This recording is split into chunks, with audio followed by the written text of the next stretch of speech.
Good morning and welcome back, y'all. Welcome back to the greenhouse again. I've done, the last 3 or 4 videos I've done have been in the greenhouse, and that's just because it's getting to be that time of year where this is where I spend a lot of my time. So I guess you're going to be seeing a lot of the greenhouse here lately, or in the future, I should say. It is cold here this morning. It's like 30 degrees or something like that, which I realize for some is not very cold, but for me, that's pretty dang cold. I can see my breath. If I can see my breath, it's cold.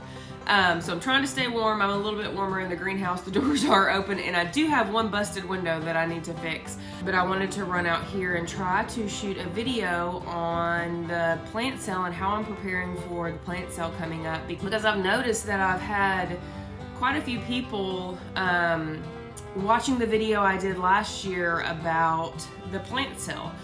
So if you've been following along with me for any length of time, you know that I do an annual plant sale. I partner up with some local farmers.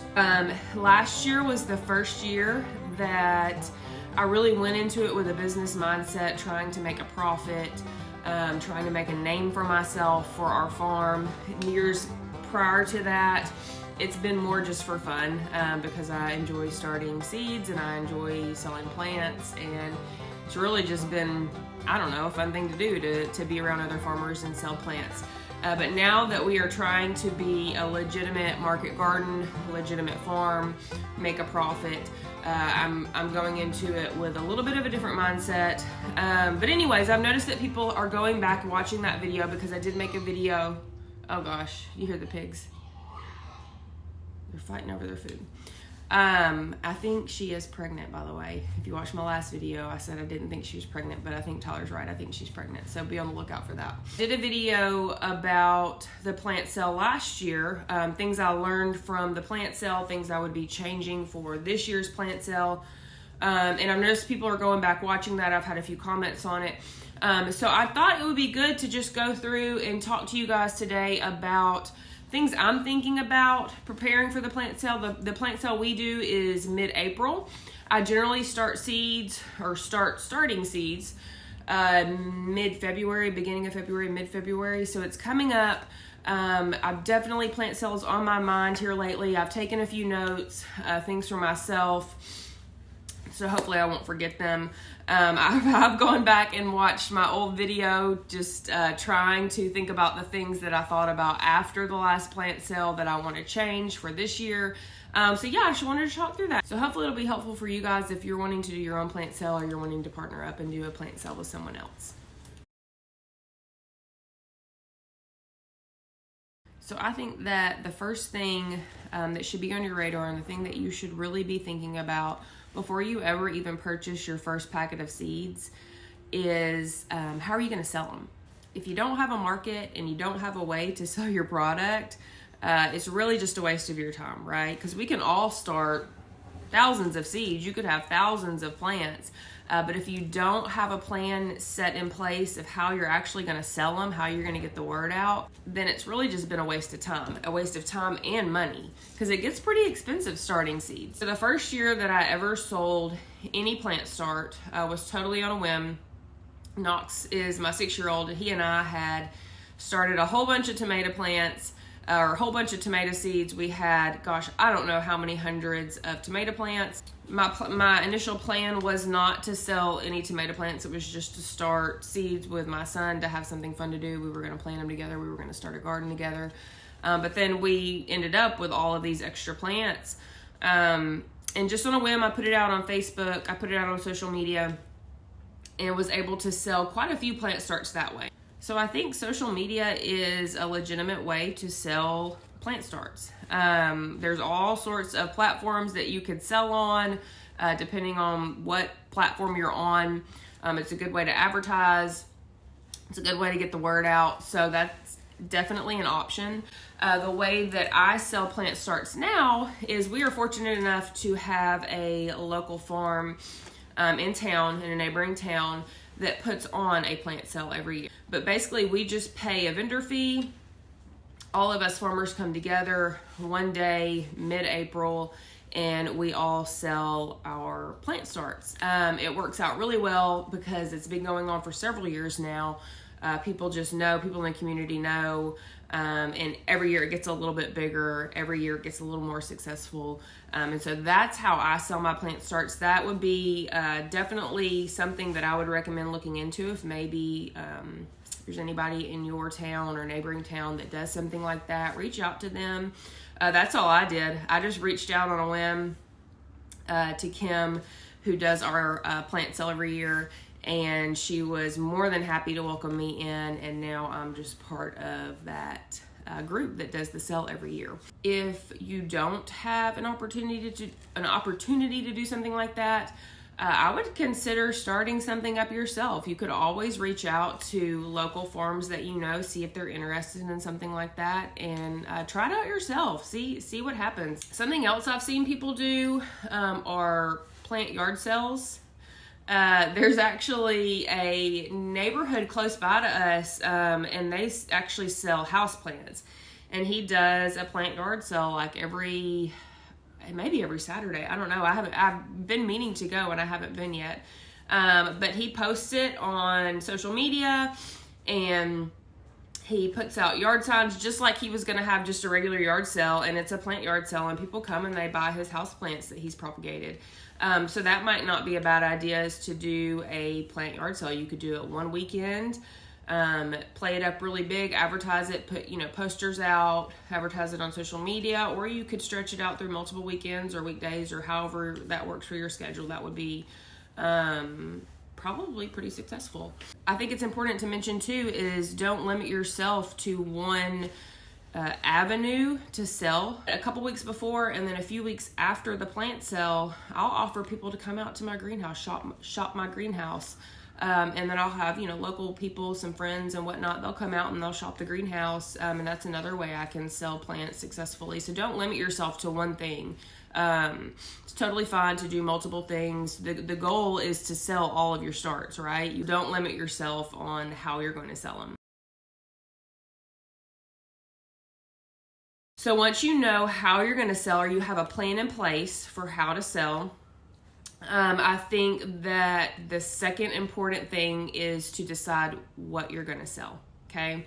Whether that be vegetable starts, flower starts, you're propagating house plants, if you want to do house plants.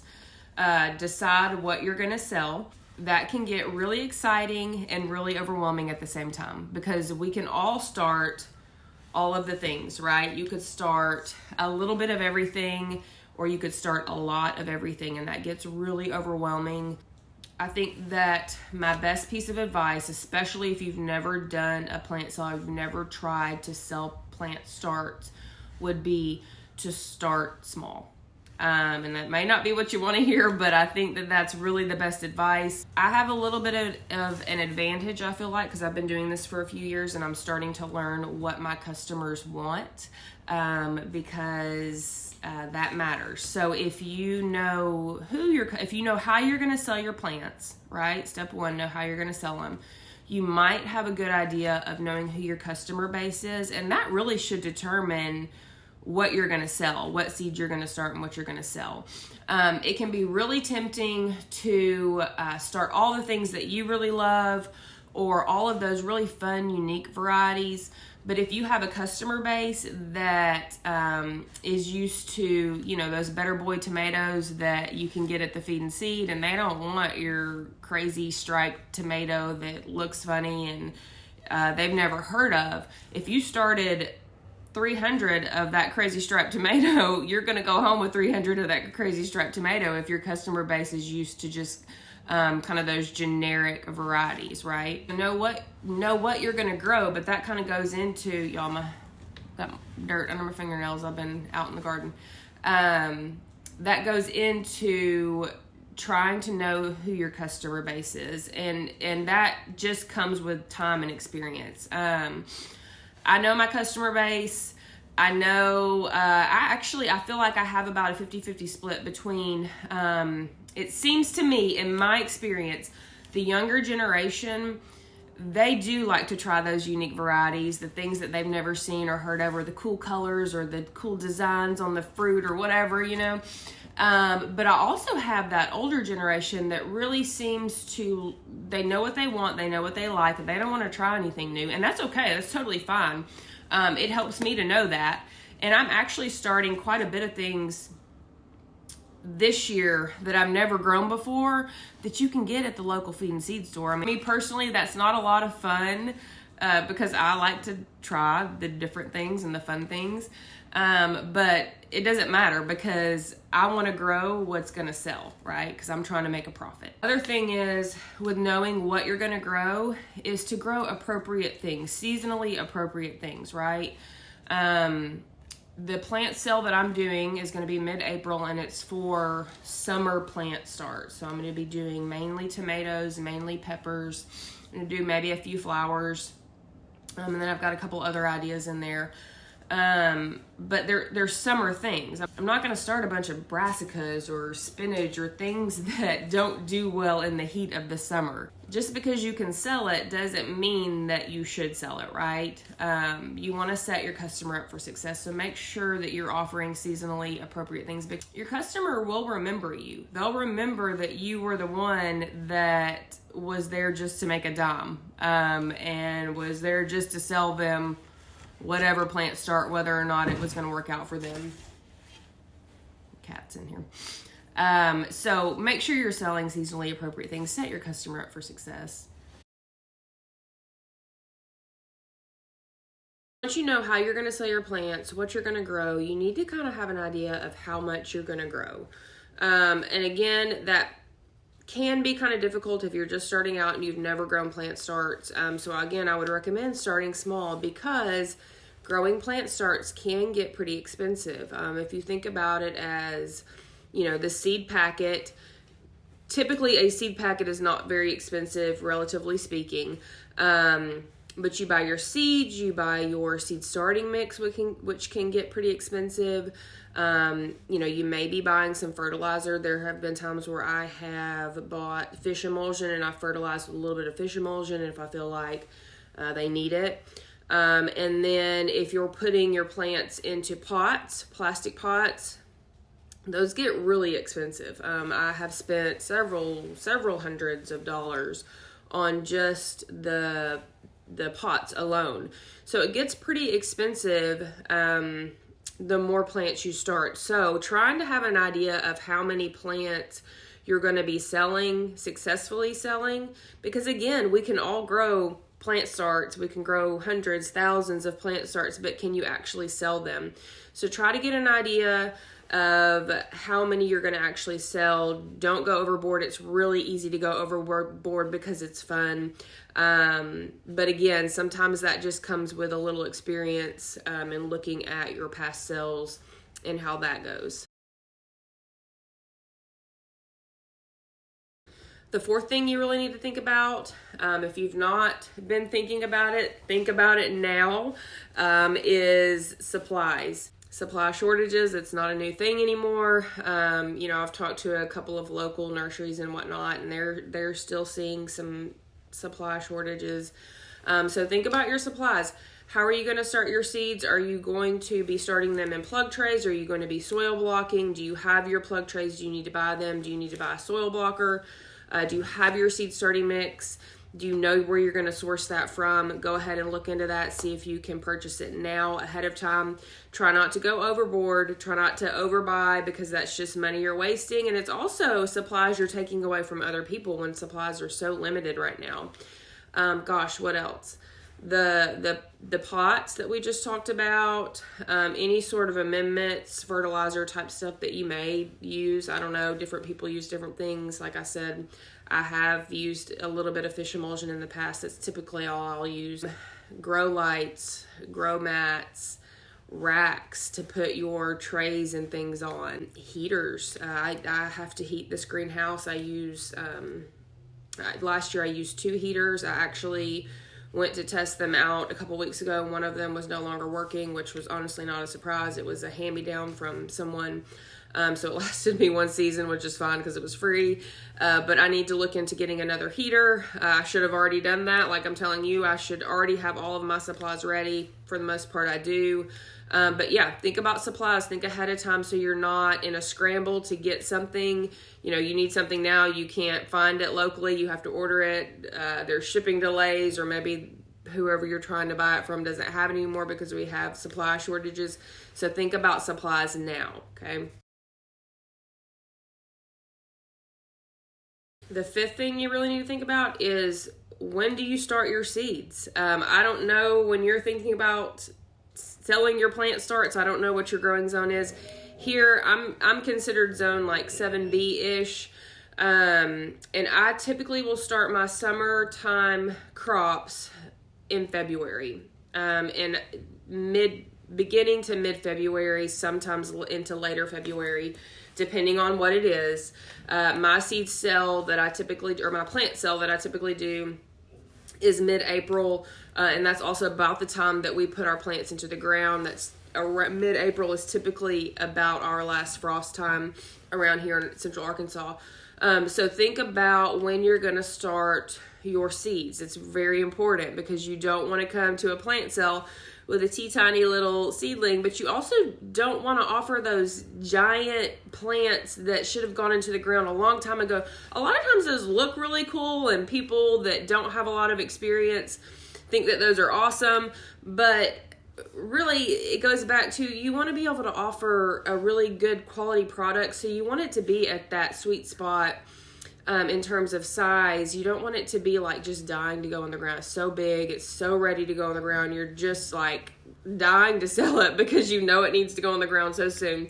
So really look at when you're going to be selling, what is the plant you're going to be selling, and what is the appropriate time to start that plant. And all you really have to do is look at the seed pack, and it'll tell you on there how far in advance you should be starting it, indoors or wherever, based on your last frost date. So just consider your last frost date, consider your seed sale or your plant sale date, and start your plants at an appropriate time. So you're not selling tiny little seedlings or massive giant plants that are just like struggling because they need to go in the ground so badly. Another thing is, if you're selling those massive plants, a lot of times what you'll run into is you're having to up pot them multiple times, and then you're just wasting more time and effort, more soil, more pots that you have to buy. So really try to hone in on that. And some of that, it just takes a little bit of experience, but it also just takes a little bit of thought. Just put a little bit of thought into it, read the seed pack, and it'll tell you how far in advance you should start it. Put it on a calendar and go from there. Okay, so piece of advice number 6 is something that I have struggled with massively, especially over this last year, and that is pricing. You should really be thinking about your pricing of your plant starts. And that is something I struggle with personally for multiple reasons. One is I'm a bargain shopper. My mama raised me to be a bargain shopper, and that's what I am. And so when I sell things for the value I think that they are worth, that's hard for me, because I feel like everybody is a bargain shopper, and so sometimes I feel like I should offer a bargain, and that is not the case. From a market gardener mindset, from a profit mindset, you have to not undercut yourself. If you're just wanting to start plants for fun, you're wanting to give them away to your friends and family, you're wanting to sell them for super cheap because you want to be able to allow people to start a garden on the cheap, that's great. That's awesome. I think that's fabulous, but this is probably not the video for you. This is coming from a profit mindset, coming from someone who is trying to create a profitable business. If you want to profit off of a plant sale, first of all, it is completely doable. I have done it. I did it last year for sure. It is doable. You cannot undercut yourself though. And maybe you don't have an issue with not underpricing yourself. you're totally good with that, totally offering it for what you think it's worth, but you don't know what your plant should be worth, go take a look at local nurseries. Take a look at local nurseries that are offering plant starts, but also take a look at the big box stores and see what they're offering. In my opinion, and again, this is my opinion, your plants are worth more than the big box store plants. Number one, because you're offering a local product. You're offering a product that you literally poured your heart and soul into. So in my opinion, your plant is worth more than the big box store plants. But yeah, just go take a look at what some of these local stores are offering, and just, in my opinion, keep in mind that yours is worth a little more than that. The other thing is, if you've not ever sold plant starts in the past, but you know of people who have, take a look at their prices, see what they're offering. And I think that's very important. That's also something I've struggled with. I know many local farmers around here, and we offer some of the same products. And again, I have a this mental barrier a little bit of wanting to be able to offer people good deals, because I think that's what they expect from me.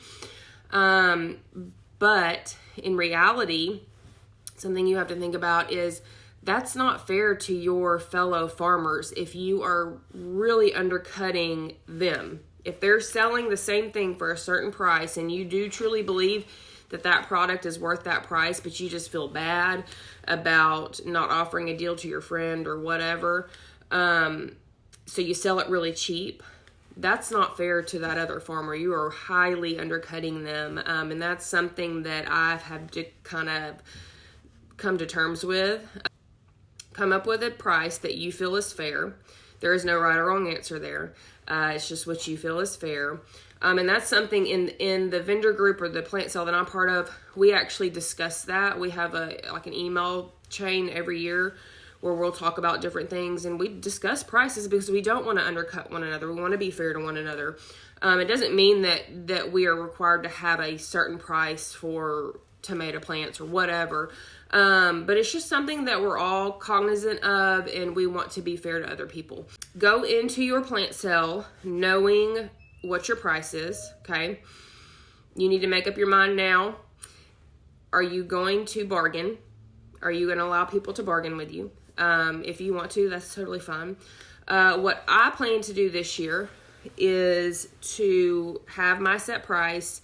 I'm also going to offer up front, I'm going to offer deals. For instance, some things I've been thinking about is the home gardeners pack, where you get X amount of tomato plants, X amount of pepper plants, whatever, and this is the price you can get for that. You can pick out your different varieties, and you get a little bit better deal that way. I am still going to be able to offer those bargain deals, but I'm setting the standard for it. I'm not allowing people to bargain with me, because at the end of the day, this is a business for me. I put my heart and soul into this, and I can't just cut. First of all, I can't lose profit. Secondly, I can't just cut even. I have to make a profit. And what you'll find is people will pay it.